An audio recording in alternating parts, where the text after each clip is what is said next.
I want people to understand this ordeal. It's taken a toll on both of us. Casey Anthony's parents respond after 15 years of allegations. I've gotten blamed for something I didn't do, and it tears me up inside. This can change our life. This is serious. This is their final response. The test is about to begin. Please remain still. Casey Anthony's parents, the lie detector test. Watch now, only on A&E. And watch next day on the A&E app.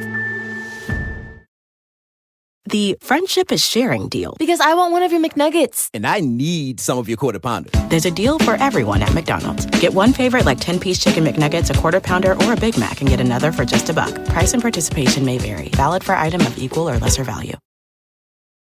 To get the Crime Writers on After Show right now, go to patreon.com/partnersincrimemedia. I'm Rebecca Lavoie, and this is Crime Writers On.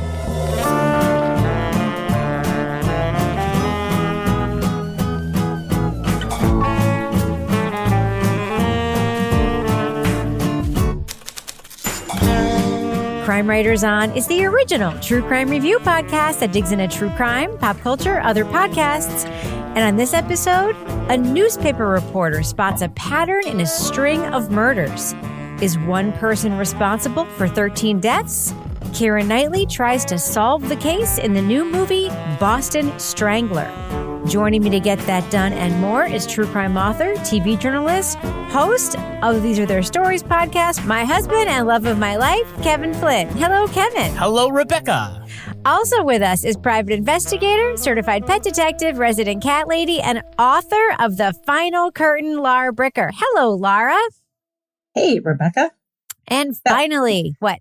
Oh, I was trying to sound energetic there. Hey, Rebecca. And finally, our captain of all things cynical, author of the City Trilogy of novels, host of Strange Arrivals, our Patreon Deep Dive Book Club podcast host, and future cameo star, Toby Ball. Hello, Toby. Hello, Rebecca. And can I ask a question? Sure. Kevin. Yeah. What's your big news this week? My big news this week? Yes, you got big news. Oh, my past big news. Oh, right. Well, I got patched. Yes. That means that I got my patch to be an umpire. Wait, there's a song for that. What? 'Cause now I'm patched. It's like the Springsteen song. Is it? Okay. If you say so. Oh, my God. I thought you just said that you weren't like with it enough for the jokes. Ooh, yeah. Well, thanks for pointing that out, Toby. Yeah, so I finished my 2-year apprenticeship, and I am now officially an umpire, and I get to wear the patch. But I will say that I did buy the shirt with the patch from the beginning. Kind of by accident. I wasn't supposed to wear it. It's like, you don't want to be impersonating an officer, right? Yep. So, but I had the badge. And now that I have the patch, it's great because they can dramatically rip it off my shirt if I dishonor them. And now he's patched. That's gonna. I'm gonna say it. Sorry, I brought that up. Yeah, it's gonna happen every time, every single time. You have a theme song and everything. Yeah. Well, now I'm getting ready for my season, so that just means more time to listen to podcasts while I'm driving to fields. Now that we know that Brumley can literally do any song, and just make really cool renditions of them, I'm going to have him do that song for you. Yeah, well, our listener, Jeff Brumley, actually, I don't know how many people saw this on the interwebs, but Jeff did a version of the theme song from Bone Valley. Yes. Which was originally written and performed by Leo Schofield. Correct. So I think he's got Leo's guitar solo. Yes. And yeah, it's really great. So look it up. Yes, and it's a moody video of Jeff walking through the woods next to a chain link fence and stuff. Yeah, it's like, what kind of neighborhood is that, Jeff? A moody neighborhood. Is that near your house or did you drive to it? I can't wait to see Jeff's version of Patched. Jesus H. Christ. It's going to be incredible. It's going to be baseball scenery. He's going to mix in Patty Scialfa's background vocals to that. It's going to be incredible. Is it the song really called Patch? No. It's called, what is it's called Trapped. Trapped. Okay. You don't know your Bruce Springsteen songs, do you? I don't. You knew it, right, Toby and Laura? Oh, yeah. Okay. I'd probably recognize it if someone else sang it. That's literally how the chorus goes. And now I'm trapped. Except without patched. It's literally one note. Oh, yeah. It's a great song. We're going to have a fight It's later. a great I'm going to look it up on the iTunes store. What's it called again? What's it called? Patch? It's called Trapped. Jesus Christ. It's a fucking really good Springsteen tune. Not that I'm I do actually, I am a Springsteen fan, but I'm not like a Springsteen fan. Like I'm not like one of the people who went to the Broadway show and paid like $5,000 for tickets or anything. Yeah. But like, it is one of my favorite Springsteen tunes. And it's called Patched. It's called Patched. It is now. It is now. Okay, so Kevin, this is obviously Monday's Fine program. Yes, like I said, I was really proud of myself having accomplished something so difficult. I'm so proud of you too. Yeah, okay. What's funny is that when you started this whole journey, you literally thought you were just going to be some volunteer at the park. I thought I could borrow somebody's mask and the big pillow you hold in front of you. I thought I'd just borrow that from someone. I remember you literally walked into my we were having our kitchen renovated at the time, so we were both working like in that one area that was sealed off with plastic. Mm-hmm. And you were like, "I think I want to be like a high school baseball umpire." And I was like, "All right, that seems okay." No, that's not how it went down. I said, "I think I want to do Little League." But look, I don't know about you guys, but I took a boating course in one afternoon, and now I can sail to Portugal. I thought, this would be great. I'll go in for a weekend. You've literally never captained a boat, but you literally have your boating license. That's not the point. Keep up with me.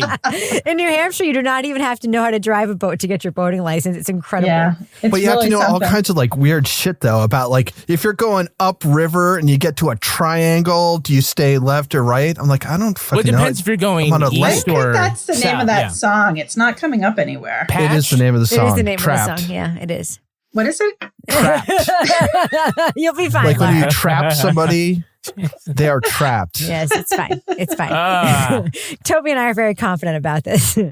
So congratulations, Kevin. I'm very proud of you. Thank you very much, guys. Appreciate it. Yelled at by coaches, screamed at by parents, abused by children. Cussed out by a 7-year-old kid. But with the authority to ask any of them to leave if they go too far. Yeah. They're going to pay attention now because I got a patch. It's a rare thing in life. It's a rare thing in life. Hey, I tell them that when I'm umpiring baseball, it's the only time in my life where I'm right 100% of the time. That's right.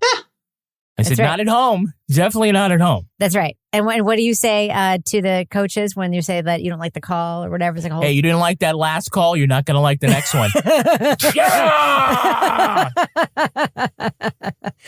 Okay, so Kevin, this is Monday's Fine podcast. Yes. What is happening on Thursday's show? On Thursday, we're going to be talking about the podcast from CBC Podcasts and the BBC World Service. It's called Love, Janessa. Okay, I'm looking forward to listening to that one and talking about it. Just kidding. I've already listened to it. I'm looking forward to talking about it. I think it's time for us, after all this chit-chat, to get started with the topic of today's podcast. You guys ready to go? Let's do it. 3 women were strangled over the last 2 weeks. I don't see the interest. They're the nobodies. Who do you think our readers are? And that's just it. Why would anybody go around killing 3 nobody women? Loretta McLaughlin struggles for respect in the 1960s male-dominated newsroom at the Record American. But she finds a pattern in different Boston area murders. Women choked in their homes, their stockings tied around their necks in a bow. Just want to ask about the stockings around her neck. Did you see if they were tied in a single or a double hitch knot? There's no way I could tell by looking. Did it look decorative? In a real sick kind of way. Yeah. Teamed with reporter Jean Cole, the women lead the hunt for the killer they dub the Boston Strangler. The pair find their safety threatened as suspects move in and out of the frame, and the cops unable to make an arrest. Oh, have you got any leads? Off the record? Off the record? More than we can handle. Were you close to making an arrest? These people have no idea what they're up against. What people? The whole department, as far as I'm concerned. Oscar nominee Keira Knightley stars in Boston Strangler from 20th Century Studios, streaming on Hulu. McLaughlin fights the sexism of the police and fellow reporters, all while seeking the culprit. Was the man arrested for the crimes responsible for all 13 deaths? Or do the changing methods and victims indicate more than one man was the Boston Strangler? Spoiler alert, we are going to be talking about plot points from Boston Strangler. So if you want to remain spoiler-free, go to the estimated time code in our show notes to hear our thumbs up or thumbs down reviews. Lara Bricker, we like a journalism movie, right? I love a journalism movie, and I especially love a journalism movie when the protagonists are female journalists, as they're in this. I just lady journalists. And what I loved, I mean, this was an era when I feel like lady journalists were really not taken seriously, as we see right off the bat. Where maybe it's because you call them lady journalists. Well, anyway, so these women journalists, I mean, look at, okay, the opening scene, she's like, Keira Knightley's character is being asked to review a freaking toaster. This is what they're doing for journalism. So I was just ecstatic. It's like anytime you can watch a reporter in action in a movie. Obviously, I'm partial because this is something that I've done and I can relate to it. And watching her advocating for herself and getting her like little reporter antennae up, like there's something going on here and I want to write about it. Let me profile the victims. See if there's any connection. Kid, you're not covering a homicide. Why not? Because you don't have any experience covering homicides. How am I supposed to get any experience if you won't give me a shot? No. July Johnson there, which I always call him that because he was in Lonesome Dove, who's the editor in this movie. Chris Cooper? Yes. Yeah, Chris Cooper, who always to me reminds me of July Johnson in Lonesome Dove, which was the first role I saw him in. He's like, oh, you're not, little ladies don't do that or whatever. And she's like, you're not giving me a chance to do it.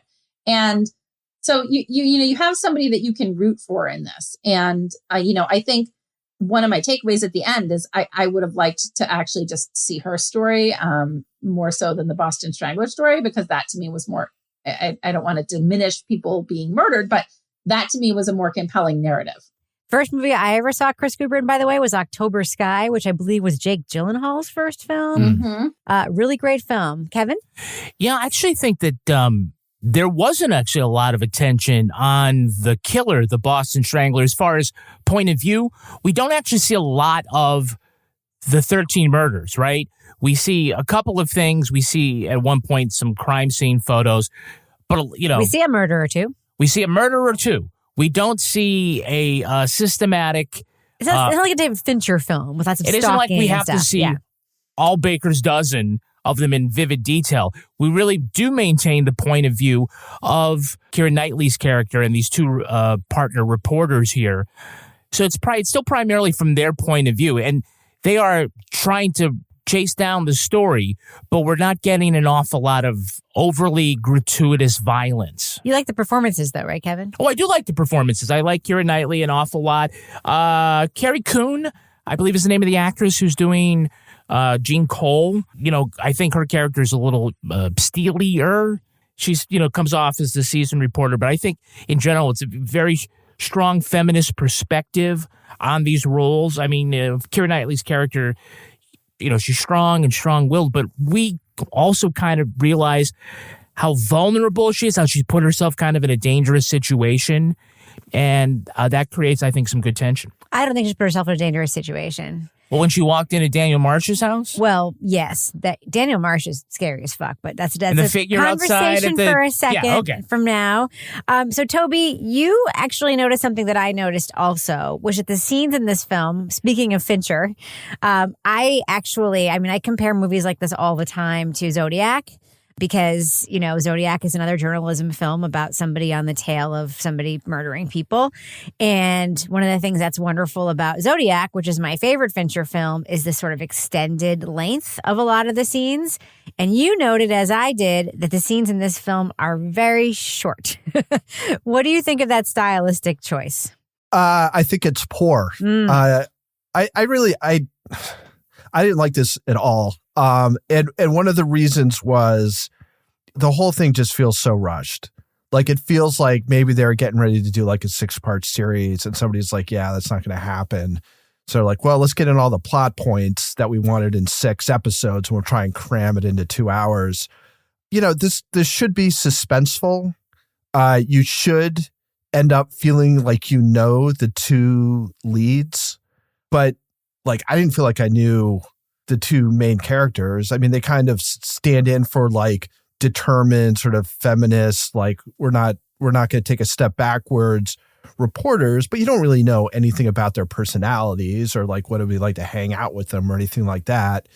And then the scenes, like this could be very suspenseful, but the scenes are so short. And you just mentioned the one where Keira Knightley goes to the former boyfriend of this woman who was attacked, and he lives in this like creepy basement apartment. And I don't even really know how to describe it. It's like a dungeon, but he keeps trying to lure her further and further in.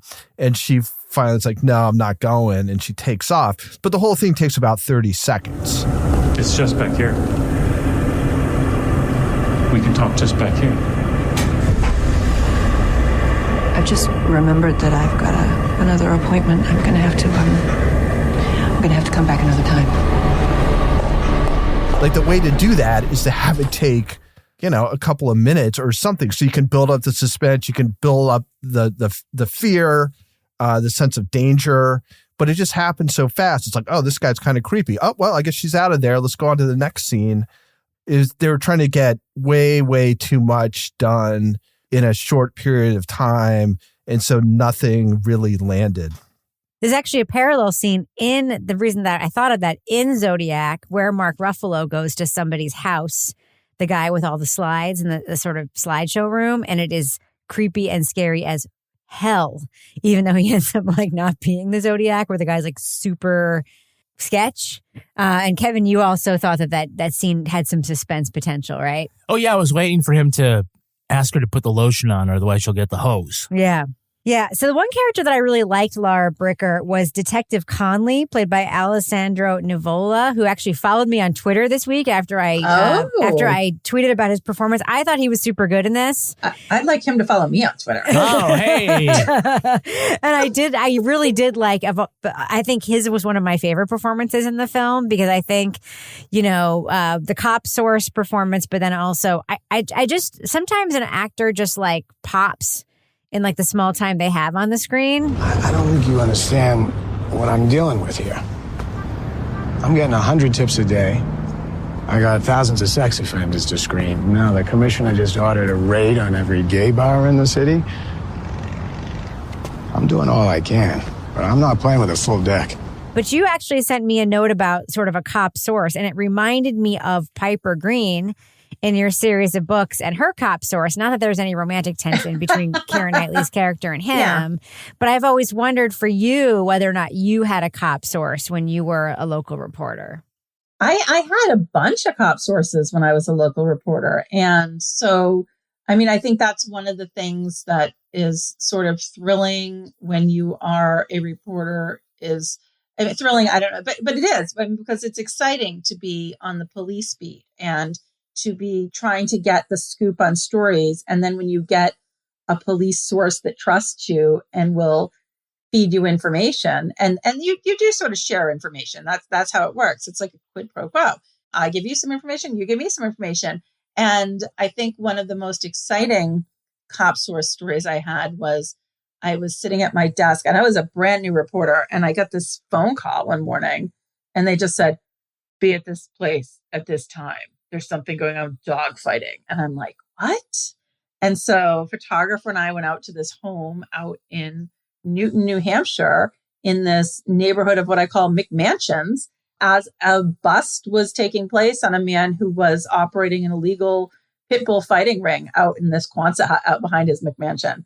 So when you're looking at reporting the news and reporting the news that's happening and reporting the authentic news, there is something to be said for that sort of age-old dynamic between reporter and police officer, and, how that leads to, if you're good at your job and cultivating your sources, getting really good stories. And so I loved watching Keira Knightley's character in these different sort of stages of her relationship with her police source. At the end when he quits and she like goes to his apartment and he's just like, I'm all done. And she's not really ready to give up on this yet, but he's pretty much maxed out. That to me, so like what Toby was saying, like I think a lot of this felt very one-dimensional in terms of the character development to me. But for me, what I was gravitating to was this type of relationship, because that's something I personally experienced. I'm like, oh, that that rings true to me. But there were other parts where I felt like I didn't really know any of the characters on more than a superficial level. Well, if you want to go deeper than a superficial level, you need to listen to the business section. Oh, wow. What a transition, Kevin. I don't even know if that makes sense, but I was just kind of taking off from that. Right now, on our Patreon, go to patreon.com/Partners in Crime Media. You'll get the Crime Writers On after show. Yay! This week, we're going to be talking to Laura Bricker about Exeter Lit Fest. It's going to be this Saturday. So, Laura, it's going to be lit. It's going to be lit. Is that what the young kids are saying these days? It's lit? We also, by the way, we have to talk about this like wild local story that's going on and take a poll of everybody in the world and see if they think it's as important as a certain local legislator thinks it is. I'm very curious. I'm very, very curious. Well, all the mystery in that one, we'll see what comes of that. Listen, he claimed that everyone in the world thinks it's very important. I'm just curious to know if all of our listeners on Patreon around the world think it's as important as this guy thinks. Spoiler alert, you don't. Okay. I'm pretty sure I don't. I don't even know what you're talking about. Yeah. Also for patrons, you can watch us for our live recording of our next Crime Writers On episode. It's happening this Wednesday, 8 p.m. Eastern Time. We are going to be talking about the podcast, and it's called The No Good, Terribly Kind, Wonderful Lives and Tragic Deaths of Barry and Honey Sherman. So just join us. You get to watch us do our thing. We're going to have an online poll so you can give your thumbs up, thumbs down. Hopefully you'll be able to join us for that. Some of the other things we have on the Patreon, we've got Laura's Leave It to Bricker podcast, Meredith podcast, and the latest episode of Toby's Deep Dive Book Club podcast. Toby, last time you talked about the book Tell Me Everything, and your guests were Kimberly from Day with Dateline, Alex Segura, and People Magazine book editor Kate Tuttle. This seems to be like the latest in a series of books where it's like part true crime, part memoir, and you have kind of read and talked about some mediocre ones, but you think this was one of the better ones that pulled that off. Yeah, it's about a woman who's a defense investigator, not unlike our own Laura Bricker, who's in a sort of, she anonymizes it, but it's Boulder, Colorado, and she's investigating a sexual assault that may have been committed by a number of members of the football team there. She weaves her story in a way that kind of makes sense, and there's a catharsis that kind of makes sense, whereas there are other ones where it's sort of like, I'm investigating this, but I've also want to tell you about my life, which doesn't have a whole lot of connection. So anyway, yeah, it's a good book. I think we all liked it, and the discussion's really interesting. Okay, yeah, that's great. Lastly, just want to suggest that you sign up for our free newsletter. Go to crimewriterson.com. Put in your email address. Every Thursday, we get you an update. You can see things like photo of the cat of the week and some new Crime Writers On merch and behind the scenes. CWO BTS. People know that's behind the scenes. People know what BTS is. You're making it sound like a K-pop band. Well, it's really cool is what it is. Yeah. So do that. And thus ends the business section. I'm going to go ahead and fade that music out right now. Huge RV hugging the right lane. Oh, here comes the new Toyota Grand Highlander. That's the Cooper family. Look at them go, Jim. The Coopers are in the clear. With available 362 horsepower hybrid max powertrain, life's grander in the first ever Grand Highlander. Toyota, let's go places. I never did anything to harm my daughter or my granddaughter. The test is about to begin. Please remain still. Casey Anthony's Parents, the lie detector test. Watch now, only on A&E. And watch next day on the A&E app. The friendship is sharing deal. Because I want one of your McNuggets. And I need some of your Quarter Pounder. There's a deal for everyone at McDonald's. Get one favorite like 10-piece chicken McNuggets, a Quarter Pounder, or a Big Mac, and get another for just $1. Price and participation may vary. Valid for item of equal or lesser value. So, Toby, you had some issues with the script in this film. What were your issues with the script? I have a lot of issues with the script. So it seemed as though everybody acts almost exactly the way you would expect them to act. It's like they've taken all these sort of cliches from this kind of movie and sort of put them all together. So there's nothing that's really surprising, even down to just the way people talk to each other. And I couldn't tell if they were trying to be like kind of tongue in cheek about some of this stuff, but it certainly didn't seem that way. But there's like the editor Chris Cooper, whenever Keira Knightley, like one of her things hits the front page, he's like, "Nice work, kid." He says it like all the time. It's like what you would say to like what Clark Kent would say to Lois Lane or something. Jimmy Olsen. Jimmy Olsen, exactly. And then, there's another time when Keira Knightley goes all the way out to Michigan and she's like kind of sweet talks this cop into letting her look at this file. And he puts it on her desk. It's like, "You got 20 minutes. And it's like, well, yeah, that's stuff that people say, but why does she only have 20 minutes? She drove all the way out here and you're just going to let her look for 20 minutes for no real reason. There's a scene where Keira Knightley makes like eye contact with a cop who's walking out of a police station. You've seen it a zillion times. So I just felt that, and again, some of this may have to do with, I feel like they just had to chop away a lot of stuff. But as far as I could tell, there's hardly any characterization. Everybody acted the way you would expect them to. There's a lot of cliches. The dialogue is not good. There was one, I had to write this down, where at one point somebody says, "The usual rules don't apply. There's no motive." And then he takes off without leaving a shred of evidence. The guy's as careful as he is deranged. The guy's as careful as he is deranged. I'm like, what the? Nobody fucking says shit like that. So anyway, I Toby, just thought, you're as careful as you are deranged. Yeah. Yes, but you wouldn't say it in quite those ways. You'd be like, that guy's fucked up, but he takes care of stuff. So anyway, I just, again, I don't know what the process was to get the script to the part where they filmed it, but by the time it got there, it seems very, very generic. There's nothing that kind of stood out or was surprising or particularly suspenseful or insightful or anything. It's just kind of like a by the numbers story. Kevin, do you think they brought enough Boston to this Boston Strangler story? No Boston accents? There was Swing like for the one fence. or two. There were a couple of the smaller players, like people that they were interviewing. People from the street in the town, they had it. But I don't know. It's funny because... Okay, I will just say something. And take this with the spirit with which I mean it. Yeah. I love the Boston accent, but they don't use it in film because it sounds so caricature-ish. It really does. It really, really does. To this day, even when I meet real people and they have like a really thick Boston accent, I always want to be like, "You're putting that on, right? You're totally putting that on." But I think the Pennsylvania accent, like that whole like the Philadelphia one, the one that both, in Mayor of Easttown, that's difficult to pull off. And you would think, would think that if you can do a Brooklyn, New York kind of accent, you're just a few things away from sort of that Boston it's Maine not accent. that far off. But a lot of times in the movies, when they mess it up, it comes out really, really bad. That's true. Like in that podcast? No, like in the Departed, where Alec Baldwin tries to do it and it comes off really bad. So, in a way. Where he sounds like Alec Baldwin's wife trying to pretend she's Spanish. Exactly. Except him being Boston. Yeah, exactly. So we find it funny, but I'm sure that there are people who hear someone do a Southern accent and they're like, "That's Texas, that's not South Carolina," and they get fussy like that. But I would have gone, for a little more like, hey, why don't you go meet the guy? He's in Malden. You could see him. Is he in Medford? He's in Malden? Medford. Malden, Medford, Revere. Newton. He's in Hadley. South Hadley. Hadley Falls. Belchertown. Melrose. Belchertown's out on the Mass Pike. That's not Boston. Meet him by the Quabbin Reservoir.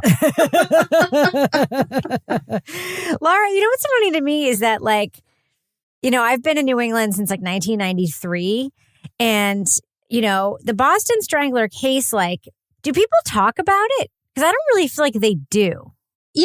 I don't. And that's one of the things I was thinking about this is I feel like this was an effort to sort of highlight the Boston Strangler case. I hear about it, you see it occasionally. There'll be something in the Boston media, but they talk about the Bulger case. They talk about the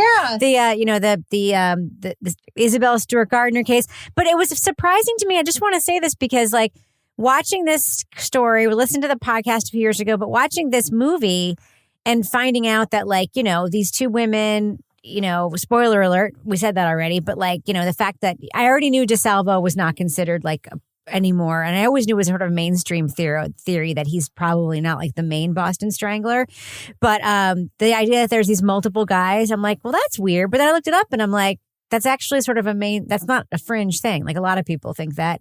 But I feel like that's not a thing people talk about or know about. No. And right? No, I don't. And I have to say, and I'm going to go back to what I said in the beginning, is like, it's Boston. We live, 45 minutes out of Boston. This is sort of our local media news coverage area. So these are the cases we follow. But honestly, we listened to a podcast about this a few years ago. Occasionally I see something in the paper. I was still much more interested in the story of Loretta, her career, where she went from, I was just interested in seeing a woman who broke into journalism at the time that she did, fighting all of these stereotypes like freaking toaster reviews, to break this case. And what happened to her? Yeah, we get the little thing at the end. It's like, oh, she went to work at the Boston Globe and here's her picture. I'm like, no, I want to know her life story. Like how Hidden Figures, like the story of the women, mathematician people who were doing all the stuff for the astronauts. But then that wouldn't be the Boston Strangler case. I know, but that could have been in the background. That could have been one of the things she worked on. I guess what I'm saying is I'm not as interested in the Boston Strangler, I guess. I'm like, I don't know, maybe I guess this movie's not for you, because unfortunately it's Boston Strangler. Maybe I've become hardened. Maybe I've become totally I'm like, whatever, one Boston Strangler, you see them all. It's interesting. It's interesting you should say that, because the movie Spotlight, there's some good accents there, does a good job taking their journalism around, the pre-sex abuse scandal. And by the way, I don't think Spotlight is as good a movie as it was praised to be. I mean, it was an Academy Award nominee and all that stuff. And I actually think it was a good movie. I don't think it was the world's best movie. Great performances. I love Mark Ruffalo. Again, another great Mark Ruffalo film. But I do think that what's good about that movie is it takes the universe beyond the pre-sex abuse case. It shows the journalism. It shows them working as a team. It shows how their team is sort of isolated within the newsroom. It shows how, the interiority and exterior lives. And it shows them as journalists beyond that one story, right? And I do think that's missing here. This is just through the lens of this one thing. What were you going to say, Toby? I guess a couple things. One is because it doesn't, they play at the sexism thing and how patronizing people are and how they're denied things. But you don't really see them struggle a whole lot against it. Right. It really just it's really, really quick when she's it takes her 2 minutes to talk him into letting her do it. The big thing is oh, I'll do it on my own time. Well, in that case, then go right ahead. And then just as far as this Boston Strangler, him or themselves, there's nothing interesting about him that you see in this entire movie, right? I mean, it's just it's just you meet his brother. There's a couple of quick conversations, but it doesn't feel like the case doesn't really feel that urgent, I guess. And even when he's captured, it's okay, so it's just this guy. And quite honestly, I did the same thing where I was wow, did they really think that there was more than one? I looked it up. That to me is kind of an interesting story, is these guys ended up in the same place in Bridgewater Hospital and talked. And if that was more of the story. And again, if this had been a 6-part miniseries, I think you would have had time to get into that. But I think just keeping it this short, they had to keep it super, super tight to get all these plot points they wanted to get in. And it just, you never got very deep into anything. Well, and the other thing, Toby, I feel like there was this very noir feel to the lighting and the cinematography in that. But to me, that had sort of the wrong effect on me. What you're talking about is that created a lack of suspense to me, because it was just sort of dulled the suspense. It was it was dark, it was mysterious, but I didn't feel a lot of oh my God, what's going to happen next? As I was watching, I'm that's kind of cool, kind of dark, They did that. So, and I will stop getting. Thumbs up for Toby. But there's a second thing. There's this scene that just really doesn't mean anything other than it could have been suspenseful that they didn't make it that way, which is when her husband's gone, Keira Knightley's husband's gone, and she hears a thud at the door, and she comes down with the baseball bat, and then she hears somebody in the back door, and she goes back there, and then she comes back, and then, of course, it's her kid walking around the night, and there's an envelope. But again, it just happens so fast that it's not really that suspenseful. By the time you're like, oh shit, what's going on here? It's like, oh, well, the danger's passed. And oh, by the way, here's an envelope that's kind of creepy. Right. No, you're totally right. And then she gets the breathing phone calls. It happens twice in one night. And the next morning, the reporter's like, oh, you got the breathing phone calls? Yeah. It's not like we got multiple instances of her getting them. So we got a sense that it was actually real. You know what I mean? It's just like, oh, you're right. Everything. Toby, you're making, I was actually liking this movie a little bit before you were talking me out. It's okay. It's fine. I still have my own opinion. So Kevin, are you willing to talk about your own tangential personal connection to a tiny little bit of this movie? Oh yeah. Thanks for bringing it up. So, when they're rolling all the credits, they end up showing on the screen a photo of the real Albert Salvo, who was arrested and accused of being the Boston Strangler. And it's a black and white photo of him getting pulled out of a car, and he's standing next to a prison guard. And that prison guard is Lily's great-grandfather. So my ex-wife's grandfather, Raymond Burns. And he actually always had these really great stories about, because he worked at Walpole, which was the state prison. So he knew guys like from the Brinks heist and, other sort of colorful, big name criminals. And so he would talk about them. But remember that was the thing that he was in this famous photograph with the Boston Strangler. I'd actually never seen it. And then I was like, oh, that's that. So Kevin paused and he was like, that's Patty's grandfather right there. Yeah. And I was like, Dexter, you got to go see this, or just skip to the end. Toby would tell you, just skip to the end so you can just see that. I was like, I'm so glad that one of your in-law family photos got to appear in this film. Lily's legacy is in this film. Here's your grand weathercast. 60 degrees in the driver's seat. In the passenger seat, a high of 66. In the second and third rows, a balmy 70 degrees. Just the way Grandma likes it. With 3-zone automatic climate control, life's grander in the first ever Grand Highlander. Toyota, let's go places. I never did anything to harm my daughter or my granddaughter. The test is about to begin. Please remain still. Casey Anthony's Parents, the lie detector test. Watch now, only on A&E. And watch next day on the A&E app. The friendship is sharing deal. Because I want one of your McNuggets. And I need some of your Quarter Pounder. There's a deal for everyone at McDonald's. Get one favorite like 10-piece chicken McNuggets, a Quarter Pounder, or a Big Mac, and get another for just $1. Price and participation may vary. Valid for item of equal or lesser value. All right, let's do what we do. Let's let our listeners know, should they check out Boston Strangler? It is a movie streaming on Hulu. Laura, what do you think? Thumbs up or thumbs down for Boston Strangler? I hate going first sometimes. You always go first. I always go first, but this is we're on episode 425. I know. So I'm not sure. So I'm going to go thumb sideways on this, but I'm leaning towards thumbs down. I didn't love this, and I'm pissed that I didn't love it, because I love a story of a badass female journalist. We have 2 badass female journalists in this, and this is their story of breaking this case. They had, Keira Knightley. She's great, but something about this just really fell flat for me. And I was really bummed about that, because I'm like, it's Boston. I love a local case. I want to hear about a local case. They've got this great cinematography. It's dark and mysterioso, but there was just something that just felt very one-dimensional about this. And I think, it was a 2-hour movie, 1 hour and 53 minutes. And part of going to a shorter window is we need to decide who's the story here. And I think this covered all sorts of different parts of the story. But as a result, I didn't really feel connected to somebody that I was really following along with in the story, because it was hitting the highlights of everybody that was involved. So I'm going to go thumb sideways, leaning down. So I really loved, Keira Knightley, who's breaking out of this stereotypical role of what she's supposed to be doing. And she meets this Jean Cole, played by Carrie Coon, who's an older reporter who, the first scene we see her is amazing. She's dressed as a nurse because she's been undercover exposing stuff. And I'm like, these are the people I want to root for. But it just sort of fell flat for me. So, I can't give it a total thumbs down, but I'm going to go thumb sideways. Toby Ball, your review of Boston Strangler on Hulu, thumbs up or thumbs down? Well, I'm not a thumbs up.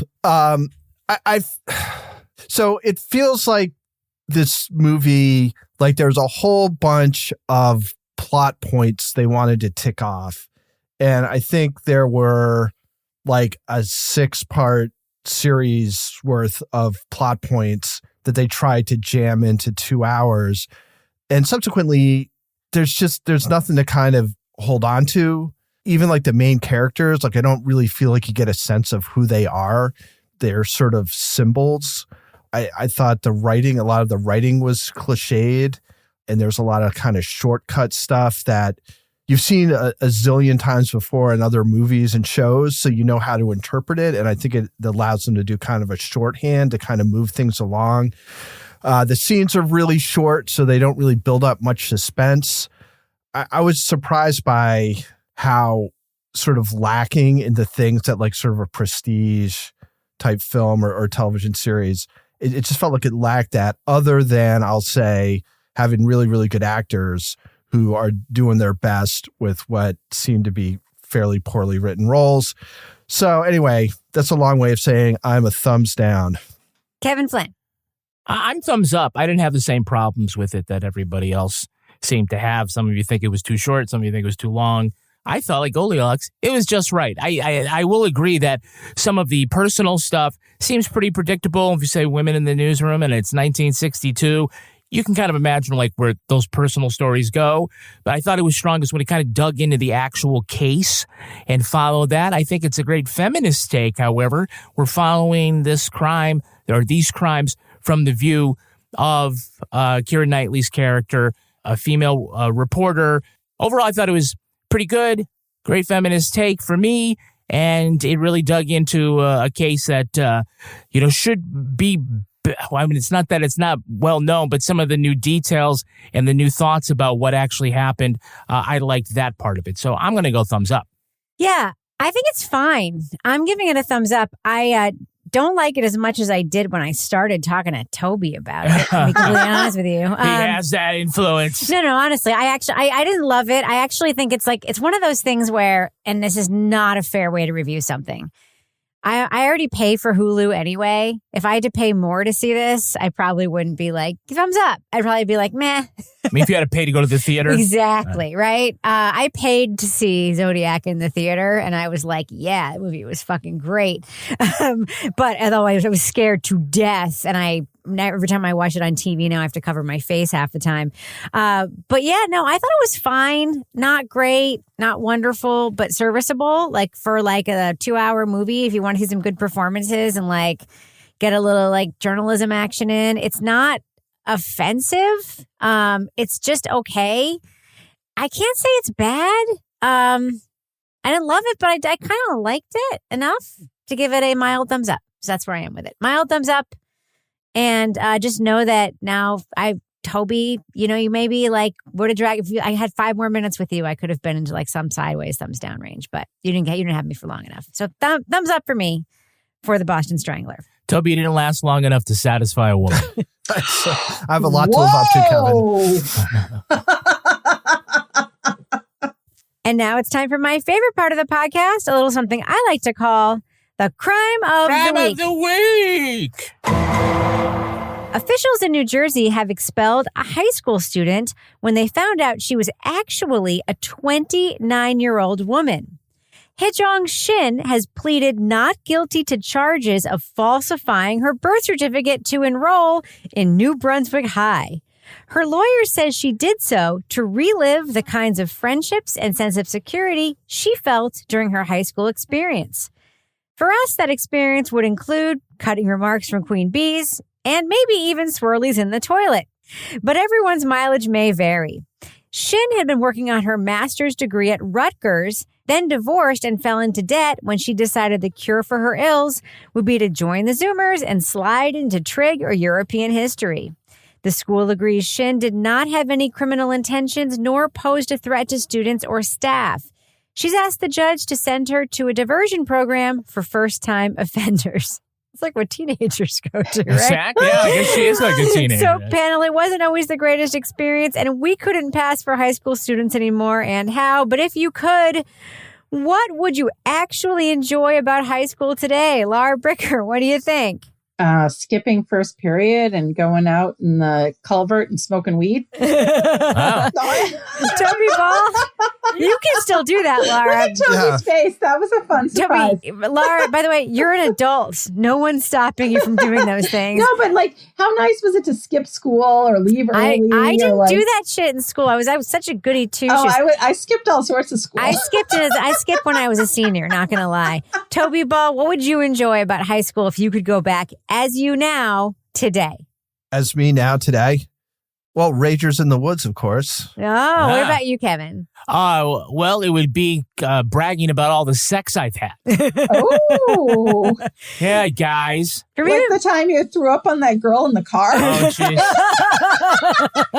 Oh, man. Greatest Kevin Flynn story in history. Kevin, you got to tell that at some live show. Sometimes people can hear it. You can hear it on a Patreon episode, but it's the best. Maybe when we do a Crime Writers on live taping on Patreon, you can tell that story for everyone. Yeah, go video. back. It's called Paradise by the Dashboard Fright. Search that title. That's the after show. It's definitely a video-based story, right? Yeah. I could use puppets. Yeah, I Animation. kind of would enjoy just like doing that thing where you like know all the stuff you know now. You get to go back to high school and just like dunk knowledge bombs like constantly on people and just like be that. Although I'd probably be like hated, right? They'd be by the teachers too. Yeah, and they'd be like, "You look so old.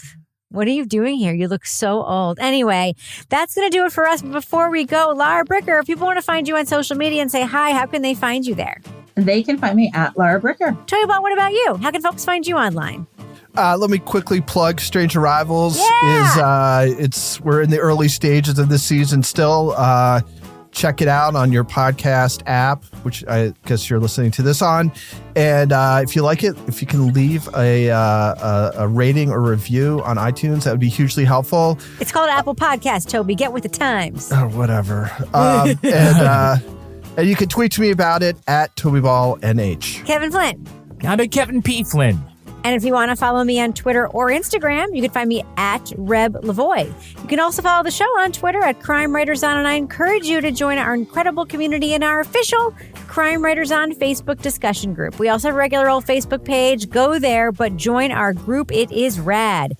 Support the show at patreon.com/Partners in Crime Media. You'll get the Crime Writers On after show. You'll get Married with Podcast. You get Laura Bricker's Leave It to Bricker podcast and Toby Ball's Deep Dive Book Club podcast. Our theme song was composed and performed by Ty Gibbons. Our line editor is the wonderful Livy Burdett. The executive producer of this program is Kevin Flynn. This show was recorded in the Treehouse Yoga Studio above the Mockingbird Cafe in Bay St. Louis, Mississippi studio, otherwise known as Studio C, the closet in our New Hampshire basement, where we come to work in a bouffant, red lipstick, and we smoke like a chimney. On behalf of all the crime writers, thanks so much for listening. We will catch you later. We need cameos. We need to charge like $5. Yeah. You can pay $30 for Jim Clemente to profile you on Cameo. Yeah. Yeah, he says, I don't like you. Did you used to wet the bed? How many lives have you saved, Rebecca? Same as you, Jim. Did you solve the Washington sniper case? Neither did you, Jim. Hey, I found a receipt that made me think that maybe he'd been in New Orleans once, and it turned out I was right. Jesus. That's oddly specific. Oddly specific.